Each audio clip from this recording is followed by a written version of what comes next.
एक और भी ज्यादा खतरनाक राजनीतिक रणनीति की तरफ इशारा कर रहे हैं, और वो है लोगों को बांटकर राज करना। यहां शायर बहुत साफ साफ उन तरीकों को सामने रख रहे हैं जिनसे सबसे कमजोर लोगों को, मतलब गरीबों को, गुमराह किया जाता है। कैसे? धर्म और जाति के नाम पर इन नाजुक मुद्दों को उठाकर उनकी असली जरूरतों और उम्मीदों से ध्यान ही भटका दिया जाता है। तो ये जो बांटने वाली रणनीति है वो काम कैसे करती है? देखिए, धर्म और जाति का सहारा लिया जाता है, निशाना बनाया जाता है गरीबों की उम्मीदों को, और नतीजा क्या निकलता है? सिर्फ धोखा। असली मुद्दे कहीं पीछे छूट जाते हैं। तो झूठे वादे हो गए, बांटने की राजनीति हो गई, लेकिन इस पूरे खेल का इंसानी रिश्तों पर क्या असर पड़ता है? गजल का अगला हिस्सा इसी की बात करता है, इसकी मानवीय कीमत की। वाह, क्या लाइन है! यहां शायर सत्ता की उस भूख की बात कर रहे हैं जो रिश्तों को भी खा जाती है। मतलब एक कुर्सी के लिए वफादारी, दोस्ती, सब कुछ कुर्बान। जो कल तक जिगरी दोस्त था, आज सत्ता की इस दौड़ में एक अजनबी बनकर रह गया है। और ये बदलाव कितना गहरा और दुखद है, वो यहां साफ साफ दिखता है।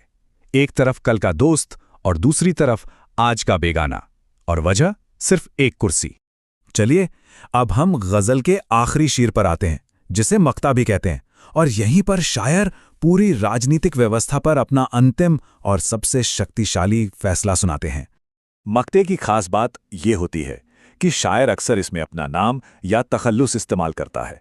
तो यहां ज़रीफ का नाम आना मतलब ये उनकी अपनी एक निजी टिप्पणी है कि भाई ये सियासत भी क्या अजीब खेल है, एक ऐसा खेल जहां सच को हारना ही पड़ता है। और गजल का जो सबसे शक्तिशाली, सबसे यादगार संदेश है, वो इसी एक लाइन में सिमट जाता है, झूठ को ताज पाना है।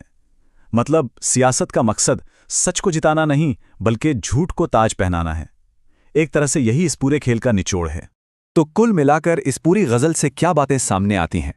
पहली कि राजनीति में धोखे को ही चतुराई माना जाता है। दूसरी कि इसके हथियार हैं मीठे मीठे वादे और समाज को बांटने वाली बातें। तीसरी कि सत्ता की दौड़ में अपने भी पराये हो जाते हैं। और आखिर में जो सबसे अहम बात है कि अंत में जीत हमेशा झूठ की होती है, सच की नहीं।